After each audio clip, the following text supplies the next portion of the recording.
In 1899, a 25-year-old clerk in Brooklyn offered people 10% interest. Not per year, per week. 10% a week comes to 520% a year. People called him 520% Miller. And for about 8 months, thousands of them handed him their life savings. This is the story of the original Ponzi scheme, run by a man Charles Ponzi had probably never even heard of, 20 years before Ponzi made the idea famous. First, the man. William Miller was a quiet young bookkeeper in Brooklyn. He was not a charming genius or a smooth-talking aristocrat. He was, by every account, a slightly nervous accountant who was good with numbers. The kind of face you would trust to add up a long column of figures and never make a mistake. He was the last man in Brooklyn anyone would have picked out of a crowd as a swindler. And that, it turns out, was the whole disguise. Nobody suspects the meek accountant. He looked exactly like the kind of man who would never gamble with your money. A flashy swindler makes you cautious. A boring one makes you comfortable, and comfortable is far more dangerous.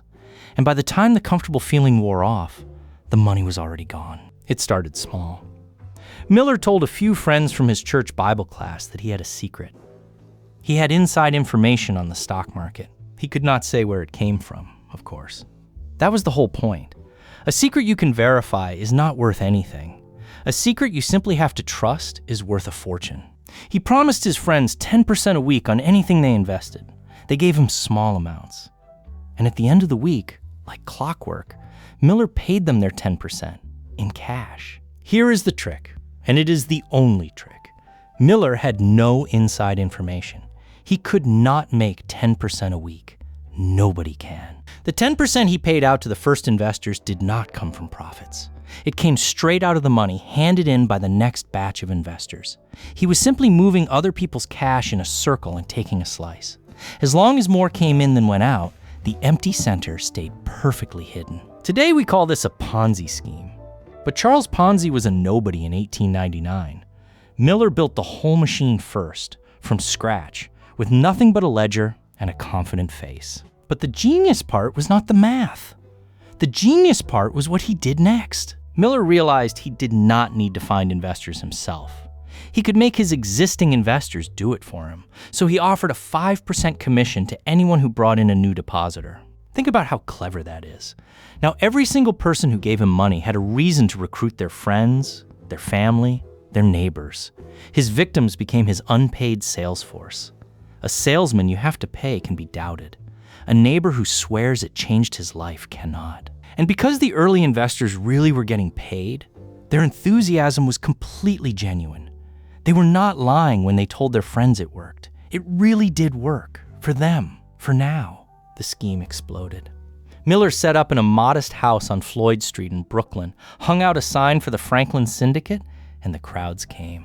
At its peak, the Franklin Syndicate was taking in tens of thousands of dollars a day. On the busiest days, more than $60,000 walked through the door, an astonishing sum in 1899. Estimates say as many as 12,000 people eventually trusted the quiet bookkeeper with their savings. Servants, widows, shopkeepers, dock workers. The 10% a week was simply too beautiful to resist. And here is the thing about a scheme like this. While the money is still flowing in, it looks exactly like a roaring success. There is no way to tell a real boom from a Ponzi from the outside. They feel identical, right up until they don't. That is what makes these schemes so cruel. The victims feel like geniuses, right up until the day they feel like fools. For months, the Franklin Syndicate looked exactly like the smartest investment in New York. As the money piled up, Miller stopped being the smartest man in the room. Two sharper operators noticed the river of cash and moved in. The first was a man named Edward Schlesinger. He was smarter than Miller, and he demanded a cut of the daily take. Miller, in over his head, simply handed it over. Schlesinger quietly skimmed off around $145,000, stuffed it into a satchel, and one day simply vanished. He was never caught. The rumor is he sailed to Paris to enjoy it. The second operator was far more dangerous. A lawyer who called himself Colonel Robert Ammon. Ammon understood that the scheme was doomed and that the real prize was getting the cash out before it collapsed. He became Miller's advisor and slowly took control of the money. The quiet bookkeeper still sat behind the counter, but the real decisions now happened over his head. By the autumn of 1899, the Franklin Syndicate was too big to stay quiet. And 10% a week is a number that makes every honest banker and journalist deeply suspicious. Newspapers began running stories, calling the whole thing a swindle. They did the simple arithmetic in public. There is no honest business on earth that returns 500% a year. Miller tried to laugh it off. He even sued a newspaper for libel, the classic move of a man who needs the questions to stop.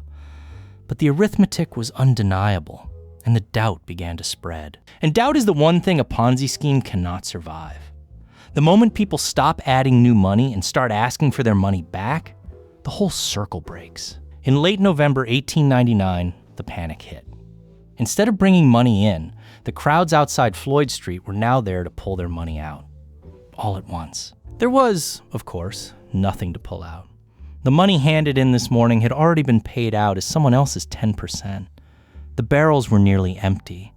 Every dollar of paper profit was just a promise, and promises do not refill an empty barrel. With the newspapers howling and the crowds turning ugly, Colonel Ammon gave Miller his final piece of advice. Run. And give me the rest of the cash to look after for you. Miller fled north and crossed the border into Montreal, the quiet bookkeeper now a fugitive. But you cannot really hide when your face is on the front page of every newspaper in the country. He was tracked down, arrested, and brought back to New York to face the people he had ruined. In 1900, William Miller was convicted of grand larceny and sentenced to 10 years in prison. He had taken in around $1 million, which in today's money is well over $25 million. And the most galling part? Colonel Ammon, the lawyer who had quietly taken the largest share of the loot, walked free at first. He had been too clever to put his own name on anything. It took years, but justice eventually circled back. Ammon was later convicted of receiving the stolen Franklin Syndicate money and sent to Sing Sing.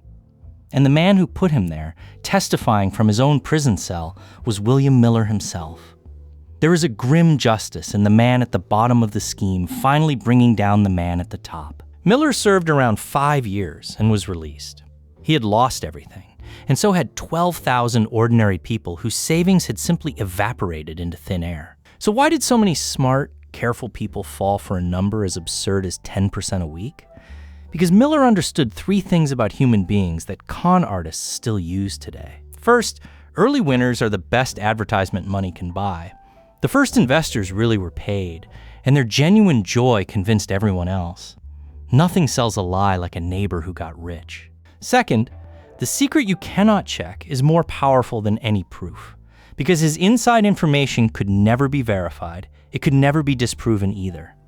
Mystery did the work that evidence never could. And third, the deadliest of all, make your victims into your recruiters. Once their own money depended on the scheme growing, they defended it, sold it, and dragged everyone they loved into it for you. Those 3 tricks are not history. They are the exact blueprint behind every Ponzi scheme since, from Charles Ponzi himself to Bernie Madoff to the crypto fortune that was always just about to pay out. The names on the doors are different, but if you open them up, you would find the exact same empty machine inside. The faces change. The technology changes. But the machine William Miller built in a Brooklyn living room in 1899 has never really been improved on. It just gets a new name every generation. The simplest test still works as well today as it did in 1899. If someone promises a return that sounds too good to be true and cannot tell you exactly where the money comes from, you are not an investor. You are the next person's 10%. The math has not changed in 100 years, and it never will. William 520% Miller was not the smartest man in his own scheme, and he died poor and forgotten while the idea he built got rich for a century. The con outlived the con man. It always does. If you want to see what happens when a swindler skips the fake stock market entirely and just forges a whole country, flag, currency and all, I have got another con waiting right over here. But tell me honestly in the comments, a quiet, trustworthy bookkeeper, your neighbors all getting paid every single week, 10%, guaranteed. Would you have joined the line on Floyd Street? Or would you have been the one person asking where the money actually came from?